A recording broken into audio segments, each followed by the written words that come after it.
ચાલો વિદ્યાર્થી મિત્રો, આપણે અર્થશાસ્ત્રમાં અગાઉ ચેપ્ટર નંબર 6 બેરોજગારી પૂરું કર્યું છે અને હવે આપણે ચેપ્ટર નંબર 7ની શરૂઆત કરીએ. ચેપ્ટર નંબર 7 છે એ છે વસ્તી. સામાન્ય રીતે આપણે સમજી શકીએ છીએ કે ભારતમાં કોઈ પણ આર્થિક સમસ્યાઓ હોય એમાંની મૂળભૂત સમસ્યા, બધી સમસ્યાઓના મૂળમાં એ છે વસ્તી વધારો. સામાન્ય રીતે આપણે વસ્તી વધારાને એક સમસ્યા ગણીએ જ છે અને એ છે જ, બરાબર. પણ આપણે જે વસ્તીનું ચેપ્ટર ભણવાના છે ભારતના સંદર્ભમાં વસ્તી વધારો એ સમસ્યારૂપ છે. બાકી વિશ્વના એવા કેટલાક દેશો છે જ્યાં વસ્તી ઓછી છે ને એ એમના દેશની સમસ્યા છે. આપણા દેશમાં વસ્તી વધારે છે એ સમસ્યા છે, એમના દેશોમાં વસ્તી ઓછી છે એ સમસ્યા છે. એટલે દર વખતે વસ્તી વધારો સમસ્યારૂપ છે એવું આપણે ના સમજી શકીએ. પણ ભારતમાં ઓલરેડી વસ્તી વધારે છે અને તેમાં વસ્તી વધારો થઈ રહ્યો છે ઝડપથી, એટલે આપણને બોજારૂપ લાગે છે, એટલે મુશ્કેલી લાગે છે, સમસ્યા લાગે છે, બરાબર. પણ ઓસ્ટ્રેલિયા, ન્યૂઝીલેન્ડ, કેનેડા, અમુક દેશો એવા છે કે જે દેશમાં વસ્તી ઓછી છે ને એમના દેશમાં કુદરતી સંસાધનો બહુ બધા છે પણ વાપરવા માટે વસ્તી ઓછી છે, તો એમના દેશમાં વસ્તી વધારો પ્રોબ્લેમ નથી, ઉલટું સારું કહેવાય. કોઈ અમીર વ્યક્તિ હોય અને એના ઘરે સંતાન ના હોય તો એની ત્યાં સમસ્યા છે, સંતાન નથી તેની. એની ત્યાં વસ્તી વધશે, 1-2 બાળકો થશે તો એ સમસ્યા નથી, ઉલટું સારું, એની સંપત્તિ વપરાશે, વારસદાર આવશે. એટલે આપણે આપણા દૃષ્ટિબિંદુથી જોઈએ, ભારતના દૃષ્ટિબિંદુથી, તો વસ્તી એક સમસ્યારૂપ છે, બહુ મોટી સમસ્યા છે, ગંભીર સમસ્યા છે. અને જેના કારણે જ ગરીબી, બેરોજગારી, ભાવ વધારો, બીજી અનેક સમસ્યાઓ એના મૂળમાં આ વસ્તી વધારો છે. જે આપણું આ ચેપ્ટર છે એનું આ ટૂંકું ઇન્ટ્રોડક્શન હતું, પરિચય. આપણે વિગતે પ્રશ્નની શરૂઆત કરીએ. પ્રશ્ન નંબર 1, વસ્તી વિસ્ફોટની વિગતે સમજૂતી આપો. આ પ્રશ્ન પરીક્ષામાં 3 માર્ક્સ માટે પૂછી શકાય છે. સ્વાધ્યાયનો પ્રશ્ન છે, વસ્તી વિસ્ફોટ, પોપ્યુલેશન એક્સપ્લોઝન, વસ્તી વિસ્ફોટ થવો. બહુ સરળ શબ્દોમાં વસ્તી ખૂબ ઝડપથી વધવી એટલે વસ્તી વિસ્ફોટ. પણ વસ્તી કેમ વધે છે? તો વસ્તી વધારા માટે 2 કારણો અથવા 2 પરિબળો જવાબદાર છે. એક જન્મદર, બીજો મૃત્યુદર. જન્મદર એટલે શું? જન્મદર એટલે કોઈ એક ચોક્કસ સમયગાળામાં, 1 વર્ષના સમયગાળામાં દર 1000ની વસ્તીએ જીવતા જન્મેલા બાળકોનું પ્રમાણ જન્મદર કહેવાય.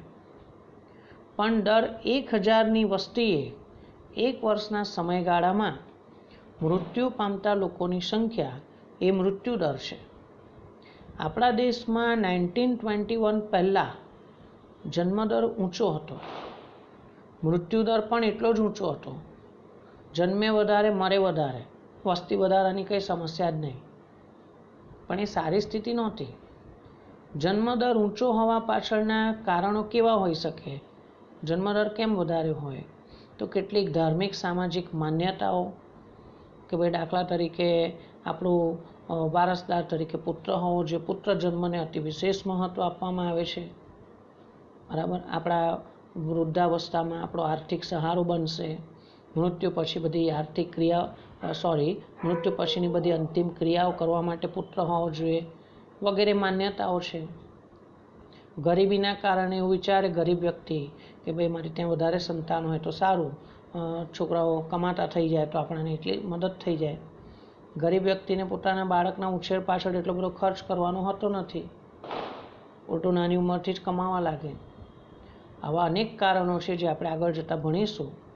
જન્મદર ઊંચો છે, એની સામે મૃત્યુદર ઊંચો હોય એટલે એવું બતાવે છે કે સ્વાસ્થ્યની સુવિધા પૂરતી નથી, દવાઓ નથી શોધાઈ, રસીઓ નથી શોધાઈ અને પૂરતા પ્રમાણમાં લોકોને સ્વાસ્થ્યની સુવિધાઓ ન મળતી હોવાને કારણે બીમારીના કારણે ઘણા બધા લોકો મરી જાય છે.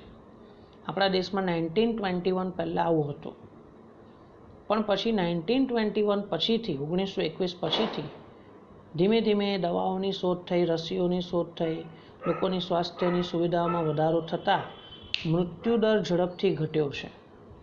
આપણે પહેલી જ લાઈનમાં જવાબમાં લખ્યું છે, ભારતમાં મૃત્યુદર ઝડપથી ઘટવાની સાથે જન્મદર હજુ ઝડપથી ઘટ્યો નથી. હજુ જન્મદર ઊંચો જ છે, મૃત્યુદર ઘટી ગયો, જન્મદર ઊંચો છે, એટલે આ બે વચ્ચે ગેપ બહુ મોટો છે. જન્મે વધારે, મરે ઓછા, એટલે વસ્તી વધે, એ તકલીફ છે. સમજ પડી ગઈ? ફરીથી, ભારતમાં મૃત્યુદર ઝડપથી ઘટવાની સાથે જન્મદર ઝડપથી ઘટ્યો નથી. તેથી ચોખ્ખો વસ્તી વધારો ઊંચા દરે થયો, જેને આપણે વસ્તી વિસ્ફોટ તરીકે ઓળખીએ છીએ. વિશ્વની વસ્તીમાં વર્તમાન સમયમાં જે ઝડપથી વધારો થઈ રહ્યો છે, તે એટલા વધારો અગાઉ ક્યારે પણ જોવા નથી મળ્યો. આટલો વધારો ક્યારેય નથી થયો. આપણા ભારતમાં નહીં, આખા વિશ્વમાં જુદા જુદા દેશોમાં વસ્તી વધારો થઈ રહ્યો છે ઝડપથી. એટલે ભારત પણ એમાં અપવાદ નથી. એવું નહીં કે ભારતમાં વસ્તી વધારો નહીં થતો, તો ભારતમાં તો વસ્તી વધારો છે જ. દુનિયામાં વસ્તીની રીતે જોવા જઈએ ને તો સૌથી વધારે વસ્તી ધરાવતા દેશોમાં આપણો બીજો નંબર છે, ચીન પછી. સૌથી વધારે વસ્તી ચીનની, એના પછી ભારતની. બીજું કે ભારતમાં 1931થી 1931થી 2011 સુધીમાં વસ્તીમાં સતત વધારો થયો છે. ભારતમાં 1931થી 2011 સુધીમાં વસ્તીમાં સતત વધારો થયો છે. દાખલા તરીકે વર્ષ 1951માં ભારતમાં વસ્તી કેટલી હતી? તો વસ્તી હતી 36.10 કરોડ.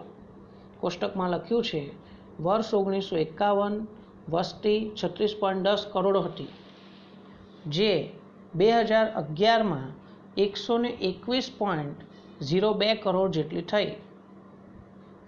121 કરોડ સમજી લો. ભારતમાં 1951માં વસ્તી કેટલી હતી? 36.10 કરોડ. એ વધીને 2011માં કેટલી થઈ ગઈ? 121 કરોડ. 60 વર્ષના સમયગાળામાં, આજે 1951થી 2011 છે, એટલે એ 60 વર્ષનો સમયગાળો કહેવાય. આ 60 વર્ષના સમયગાળામાં 84.92 કરોડ જેટલી વસ્તી આપણા ભારતમાં વધી છે. આપણે ગણતરી કરીએ ને, બાદબાકી કરીએ ને, તો 84.92 કરોડ આવે. પણ ચોપડીવાળાએ ભૂલ કરી છે. ચોપડીમાં લખ્યું છે ટેક્સ્ટબુકમાં 85.7 કરોડ. હવે કયા બેઝ પર એ ખબર નહીં, એટલે મેં સાઈડ પર રેડ પેનથી લખી રાખ્યું છે, ટેક્સ્ટબુકમાં 85.7 આપેલું છે. આટલા કરોડનો વધારો થયો. આપણા દેશની વસ્તીમાં 85.7 કરોડનો વધારો થયો ચોપડી પ્રમાણે, અને આપણે અહીં બાદબાકી કરીએ તો 84.92 કરોડનો વધારો થયો. ભારતમાં સરેરાશ વસ્તી વૃદ્ધિનો દર 2.5% આસપાસ રહેલો છે. ભારતમાં સરેરાશ વસ્તી વૃદ્ધિનો દર વર્ષે વસ્તી 2.5% દરે વધે છે લગભગ. આપણા દેશમાં પહેલેથી વસ્તી વધારે છે, વધુ વસ્તી, અને વસ્તી વૃદ્ધિનો દર પણ ઘણો ઊંચો છે, જેના કારણે ખાસ કરીને 1970 પછીથી જે ઝડપથી વધારો થયો તેને વસ્તી વિસ્ફોટ તરીકે ઓળખવામાં આવે છે. 1 માર્કના પ્રશ્નમાં પૂછાય કે વસ્તી વિસ્ફોટ એટલે શું? તો ઓલરેડી ભારતમાં વસ્તી વધારે છે અને વસ્તી વૃદ્ધિનો દર કેવો છે? ઊંચો છે. તેના કારણે ખાસ કરીને 1970 પછીથી જે ઝડપી વધારો થયો તેને વસ્તી વિસ્ફોટ તરીકે ઓળખવામાં આવે છે. આમ જોવા જઈએ તો 3 માર્ક માટે ટૂંકો જવાબ છે, 1 પેજનો જવાબ નથી, 12-15 લાઈનનો જવાબ કહેવાય, બરાબર, અડધું પેજનો જવાબ કહેવાય. પ્રશ્ન નંબર 2, જન્મદરનો અર્થ આપી જન્મદર માપવા માટેનું સૂત્ર જણાવો. 2 માર્ક માટે સી વિભાગમાં આ પ્રશ્ન આપેલો છે કે જન્મદરનો અર્થ આપી જન્મદર માપવા માટેનું સૂત્ર જણાવો. અર્થ: વર્ષ દરમિયાન દર 1000ની માનવ વસ્તીએ જન્મ પામતા બાળકોની સંખ્યાને જન્મદર કહે છે. વર્ષ દરમિયાન દર 1000ની માનવ વસ્તીએ જન્મ પામતા બાળકોની સંખ્યાને જન્મદર કહે છે. સૂત્ર છે જન્મદર બરાબર વર્ષ દરમિયાન જીવતા જન્મેલા બાળકોની સંખ્યા. વર્ષ દરમિયાન જીવતા જન્મેલા બાળકોની સંખ્યા છેદમાં કુલ વસ્તી ગુણ્યા 1000. અહીં 100 નથી, 1000 છે. અહીં જન્મદર દર 1000 નીકળે છે, બરાબર. સામાન્ય રીતે ટકા 100 નીકળે, પણ અહીં જન્મદર, મૃત્યુદર, બાળ મૃત્યુદર આ બધાની ગણતરી દર 1000 થાય છે, 1000ની વસ્તી પ્રમાણે. પ્રશ્ન નંબર 3, મૃત્યુદરનો અર્થ આપી મૃત્યુદર માપવા માટેનું સૂત્ર જણાવો. જે આગળ પ્રશ્ન હતો એના જેવો જ છે. મૃત્યુદરનો અર્થ આપી મૃત્યુદર માપવા માટેનું સૂત્ર જણાવો. 2 માર્ક માટે સી વિભાગમાં. અર્થ: વર્ષ દરમિયાન દર 1000ની માનવ વસ્તીએ મૃત્યુ પામતા વ્યક્તિઓની સંખ્યાને મૃત્યુદર કહે છે. વર્ષ દરમિયાન દર 1000ની માનવ વસ્તીએ મૃત્યુ પામતા વ્યક્તિઓની સંખ્યાને મૃત્યુદર કહે છે. આપણે મૃત્યુદરની ગણતરીમાં માનવ વસ્તીની મૃત્યુનું ગણીએ છીએ. કોઈ પશુનું મૃત્યુ થાય એની ગણતરી નથી કરતા. માનવ વસ્તીએ મૃત્યુ પામતા વ્યક્તિઓ કેટલા છે એ આપણે ગણીએ છીએ. દર 1000ની વસ્તીએ એક વર્ષ દરમિયાન દર 1000ની વસ્તીએ કેટલા માણસો મરી ગયા એ આપણા માટે મૃત્યુદર છે. સૂત્ર: મૃત્યુદર એટલે એક વર્ષ દરમિયાન મૃત્યુ પામતા માણસોની સંખ્યા છેદમાં કુલ વસ્તી ગુણ્યા 1000. ફરીથી અહીં 1000 વડે ગુણેલ છે. સૂત્ર ફરીથી એકવાર કે એક વર્ષ દરમિયાન મૃત્યુ પામતા માણસોની સંખ્યા છેદમાં કુલ વસ્તી ગુણ્યા 1000. પ્રશ્ન નંબર 4, 1921ના વર્ષને મહાવિભાજક વર્ષ તરીકે શા માટે ઓળખવામાં આવે છે? 1921ના વર્ષને મહાવિભાજક વર્ષ તરીકે શા માટે ઓળખવામાં આવે છે? જવાબ: ભારતમાં 1901થી 1921 સુધીના સમયગાળામાં વસ્તીમાં થયેલો વધારો ધીમો હતો. ભારતમાં 1901થી 1921 સુધીના સમયગાળામાં વસ્તીમાં થયેલો વધારો ધીમો હતો. હવે કેટલો વધારો થયો હતો? તો બીજી લાઈનમાં આપ્યું છે 1901થી 1911ના દશક દરમિયાન, આ 10 વર્ષ દરમિયાન, આ દાયકા દરમિયાન વસ્તીમાં 5.7%ના દરે વધારો થયો હતો. 5.7%નો વધારો થયો હતો, બરાબર. એટલે એવું સમજો કે 100 વસ્તી હોય ને 1901માં, તો એના 5.7% એટલે 5.7, એટલે 10 વર્ષ પછી વસ્તી કેટલી થઈ હોય? 105.7, 106 ગણી લો. બસ આટલા જ વધ્યા સર? હા, 5.7% જ વધારો થયો, જે ઘણો ઓછો હતો. એની પાછળનું રીઝન એ હતું કે એ સમયગાળા દરમિયાન મૃત્યુદરનું પ્રમાણ ઘણું ઊંચું હતું, મરનારા લોકોનું પ્રમાણ વધારે હતું. ઇવન એના પછીની વિગત શું છે?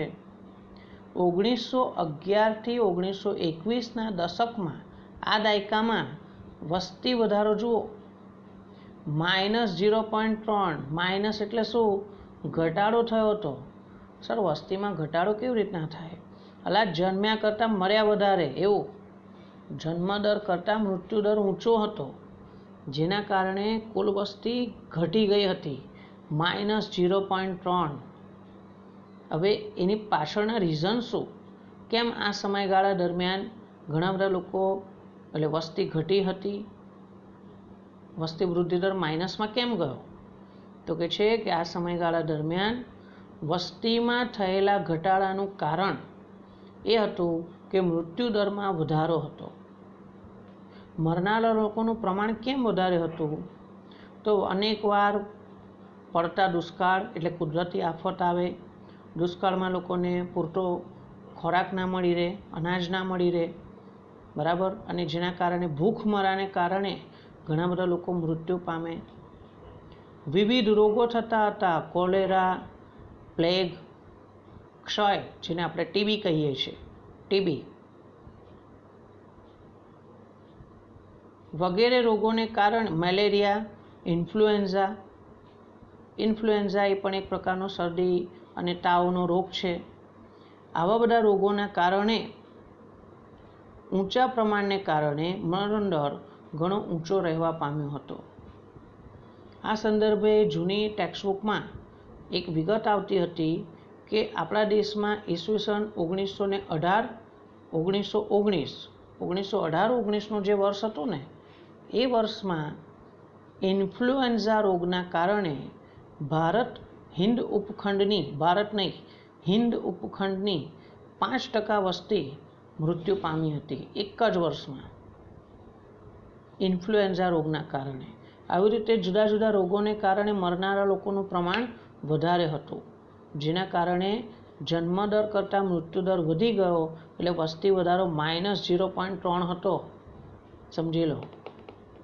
પણ 1921ના વર્ષને બાદ કરતાં પછી જ્યારે પણ વસ્તી ગણતરી કરવામાં આવી, આપણા દેશમાં દર 10 વર્ષે વસ્તી ગણાય છે. 1921 પછી 31, 1941, 1951, 1961, 1971, એ રીતે 1921ના વર્ષને બાદ કરતાં પછીના દરેક વર્ષોમાં ભારતમાં વસ્તી વૃદ્ધિ દર ઊંચો રહેવા પામ્યો હતો. ભારતમાં વસ્તી વૃદ્ધિ દર ઘણો ઊંચો હતો. ક્યારે? 1921 પછી દર વખતે. તેથી વસ્તી વધારાની દ્રષ્ટિએ જોવા જઈએ તો 1921ના વર્ષને મહાન વિભાજક વર્ષ તરીકે ઓળખવામાં આવે છે. 1921ના વર્ષને મહાન વિભાજક વર્ષ તરીકે ઓળખવામાં એટલે એવું કે આપણા દેશમાં 1921 પહેલાં વસ્તી વધારો ધીમો હતો, ઓછો હતો, અને 1921 પછી વસ્તી ઝડપથી વધી, એટલે 1921નું વર્ષ એને 2 ભાગ પાડી દીધા, વસ્તી ઓછી હોવી અને વસ્તી વધવી, બરાબર. એ સંદર્ભમાં 1921ના વર્ષને મહાન વિભાજક વર્ષ તરીકે ઓળખવામાં આવે છે. 1921 પછીના દરેક દશકમાં વસ્તી વૃદ્ધિ દર ઊંચો જોવા મળે છે. આપણા દેશમાં 1921 પછી જ્યારે જ્યારે વસ્તી ગણવામાં આવી છે, તો દરેક દાયકા દરમિયાન વસ્તી વૃદ્ધિ ઝડપથી થઈ છે. આમ આપણે એવું કહી શકીએ કે 1921નું વર્ષ એ મહાન વિભાજક વર્ષ તરીકે ઓળખવામાં આવે છે. પ્રશ્ન નંબર 5, ઉત્પાદક અને અનુત્પાદક વસ્તી એટલે શું? આ પણ સ્વાધ્યાયનો પ્રશ્ન છે. સી વિભાગમાં 2 માર્ક્સ માટે આપેલો છે. ઉત્પાદક અને અનુત્પાદક વસ્તી એટલે શું? બહુ સરળ શબ્દોમાં, ઉત્પાદક વસ્તી એટલે એવી વસ્તી જે ઉત્પાદન પ્રક્રિયામાં ભાગ લે છે, કોઈ જગ્યાએ નોકરી કરે છે, કામ કરે છે, રોજગારી મેળવે છે અને દેશની રાષ્ટ્રીય આવકમાં પોતાનો ફાળો આપે છે, કામ કરે છે, નોકરી ધંધો કરે છે. અનુત્પાદક, અનપ્રોડક્ટિવ, જે લોકો ઉત્પાદન પ્રક્રિયામાં કોઈ ભાગ લેતા નથી, રાષ્ટ્રીય આવક વધારવામાં કોઈ ફાળો નથી, એવા લોકો અનુત્પાદકીય વયજૂથ છે. તો ઉત્પાદક અને અનુત્પાદક વસ્તી એટલે શું? જવાબ: ભારતની વસ્તીમાં વયજૂથ અનુસાર વહેંચણી કરવામાં આવી છે. ભારતની વસ્તીમાં વયજૂથ અનુસાર, એજ ગ્રુપ વાઇઝ આપણે એવું કહીએ ને વય જૂથ પ્રમાણે વહેંચણી કરવામાં આવી છે, જેને આપણે દેશની વસ્તીનું વિવિધ વય જૂથોમાં વિભાજન કહીએ છીએ. હવે કેવા વય જૂથમાં વિભાજન કર્યું છે? દાખલા તરીકે એવું સમજાવું તમને કે 14 વર્ષથી નાના બાળકો 0 થી 14 એક વય જૂથ થયું. પછી 15 થી 64 15 to 64 15 થી 64ની એજ ગ્રુપ, અને પછી 65 એન્ડ અબાવ 65 અને તેનાથી વધારે જે સિનિયર સિટીઝન છે, વૃદ્ધ લોકો છે. 15 વર્ષથી નાના એટલે 0 થી 14માં બાળકો આવે. બાળકો કોઈ જગ્યાએ નોકરી ધંધો કરવા નથી જવાના, એ લોકોનું મુખ્ય કામ છે ભણવાનું, અભ્યાસ કરવાનું, બરાબર. એટલે એ લોકો ઉત્પાદકીય વય જૂથમાં ના આવે. હા, પણ એ લોકો વસ્તુઓ તો વાપરે છે ને, બિસ્કિટો ખાય છે, અનાજ ખાય છે, કપડાં પહેરે છે, સ્ટેશનરી વાપરે છે, કેટલી બધી વસ્તુઓ બાળકો માટે આપણે ખરીદીએ છીએ. એટલે એ લોકો ગ્રાહકો છે, પણ એ કમાતા નથી, અનપ્રોડક્ટિવ છે, બિન ઉત્પાદકીય છે અથવા અનુત્પાદકીય છે. 15 થી 64 સુધીના વયજૂથમાં જે લોકો હોય ને, 15 થી 64 સુધીના વયજૂથમાં મોટાભાગની વસ્તી એ કામ કરતી વસ્તી છે. તમને પ્રશ્ન થાય કે સર, અમે 16-17 વર્ષના કે 18 વર્ષના છે, અમે તો કશે કામ કરવા નહીં જતા, તો અમારું શું? તો આપણે મોટાભાગની વસ્તી કીધી છે કે જે લોકો 15 થી 64 વર્ષના છે, એ લોકો મોટાભાગે કોઈક ને કોઈક જગ્યાએ કામ કરતા હોય છે, નોકરી ધંધો રોજગારી મેળવતા હોય છે. એ લોકો કામ કરતી વસ્તી છે, ઉત્પાદકીય વયજૂથમાં છે, જે ઉત્પાદનમાં ફાળો આપે છે. આવી વસ્તી ઉત્પાદક વસ્તી કહેવાય છે. ભારતમાં 2014માં ઉત્પાદક વસ્તી 65.30% જેટલી થઈ છે. એટલે આપણા દેશમાં જો 100 લોકો હોય ને, 100 લોકો, તો એમાંથી 65 જણા આ એજ ગ્રુપમાં છે. કયા? 15 થી 64. એટલે એ લોકો કોઈક ને કોઈક જગ્યાએ કામ કરે છે, નોકરી કરે છે, ધંધો કરે છે, રોજગારી મેળવે છે, વ્યવસાય કરે છે, દેશની રાષ્ટ્રીય આવકમાં કોઈક ને કોઈક રીતે ફાળો આપે છે. ઉત્પાદક એટલે કે કામ કરતી વસ્તીમાં જેમ જેમ વધારો થઈ રહ્યો છે, તેમ તેમ આપણે એવું કહી શકીએ કે દેશના વિકાસ માટે સારી બાબત છે કે દેશમાં કામ કરવાવાળા લોકોનું પ્રમાણ વધારે છે. 165% આપણા દેશમાં. 0 થી 14 સુધીના વયજૂથમાં, જેમાં બાળકોનો સમાવેશ થાય છે, અને 65 કે 65થી વધારે 65 થી અબાવ, એમાં કોણ આવે? બધા વૃદ્ધો આવે. એટલે 0 થી 14 સુધીના વયજૂથમાં તથા 65થી વધુ વયની વસ્તીમાં બાળકોનો સમાવેશ થાય છે, વૃદ્ધોનો સમાવેશ થાય છે. આ લોકોને આશ્રિત વસ્તી કહેવાય છે. આશ્રિત એટલે ડિપેન્ડન્ટ, જે લોકો કામ કરતી વસ્તી પર આધારિત છે. એક સામાન્ય રીતે એવું સમજો કે આપણા દેશમાં 2014માં 100એ 65% લોકો ઉત્પાદક વયજૂથમાં હતા, ઉત્પાદક વસ્તી હતી. 100એ 65 જણા કામકાજ કરતા હતા, તો બાકીના 100માંથી 35% લોકો જે ડિપેન્ડન્ટ્સ હતા, આશ્રિત હતા, જે બાળકો અને વૃદ્ધો હતા. આ લોકોને આશ્રિત વસ્તી એટલે કે ઉત્પાદક વસ્તી પર આધાર રાખતી વસ્તી કહે છે. કોણે? બાળકો અને વૃદ્ધોને, જેને અનુત્પાદક વસ્તી પણ કહેવાય છે. 60 વર્ષ પછી એટલે 65 વર્ષ કે તેનાથી ઉપરના લોકો હવે નોકરી ધંધો કરવા નથી જવાના, એ લોકો રિટાયર્ડ છે. પણ તે છતાંય આપણે જોઈએ છે ઘણી વખત કે 65 વર્ષથી ઉપરના લોકો જે ફિઝિકલી ફિટ હોય, તો કોઈક ને કોઈક જગ્યાએ નાનું નાનું છૂટક કામ પણ કરતા હોય છે. કોઈ દુકાનમાં બેસશે, કોઈ નાનો થોડો ધંધો ચલાવશે, બરાબર. કોઈ હોશિયાર હોય, પોતાના અનુભવનો લાભ આપશે, એકાઉન્ટ્સ લખતા હશે. ઘણા શિક્ષકો એવા તમને જોવા મળશે કે જે નિવૃત્ત થયા પછી સ્વૈચ્છિક રીતે સેવા આપતા હોય. 65-70 વર્ષના લોકો કામ કરતા હોય, બરાબર. આપણા નેતાઓ, આપણા નરેન્દ્રભાઈ મોદી સાહેબ, એમની ઉંમર જુઓ અને એમની કામ કરવાની શક્તિ જુઓ, કેટલા કલાક કામ કરે છે. કદાચ આપણે આટલા સમય કામ નથી કરી શકતા, એમનાથી કરતાં નાની ઉંમર, અડધી ઉંમર કરતાં ઓછા હોય તો પણ, બરાબર.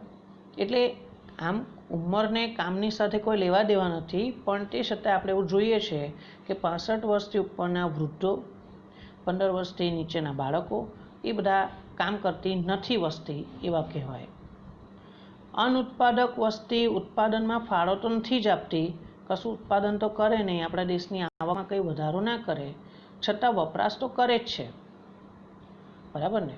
જેમ કે બાળકો હોય તો બાળકો માટે આપણે ઘણી બધી વસ્તુઓ ખરીદતા હોય છે, વાપરતા હોય છે. લોકો ભણતા હોય એટલે નોટબુક, પેન, પેન્સિલ વગેરે વાપરે છે, કપડાં પહેરે છે, શૂઝ ચપ્પલ વાપરે છે, દૂધ, બિસ્કિટ વગેરે કેટલી બધી જરૂરિયાતની વસ્તુઓ હોય છે બાળકોની. વર્ષ 2014માં આપણા દેશમાં અનુત્પાદક વસ્તી 34.70% થઈ હતી. તમે ડાયરેક્ટ 100માંથી પેલા 65.70% માઇનસ કરો જે ઉત્પાદક વસ્તી હતી, તો તમને ઇનડાયરેક્ટલી 34.70% વસ્તી એવી મળે કે જે અનુત્પાદક છે. કુલ વસ્તી બરાબર ઉત્પાદક વત્તા અનુત્પાદક. 65.30 ઉત્પાદક વત્તા 34.70 એ થશે અનુત્પાદક. આમ આપણને ઉત્પાદક અને અનુત્પાદક વસ્તીનો અર્થ સમજાયો છે. અહીં આપણા આ ચેપ્ટરના મુખ્ય 5 પ્રશ્નો પૂરા થયા. આજના માટે આટલું પૂરતું છે. ઓકે.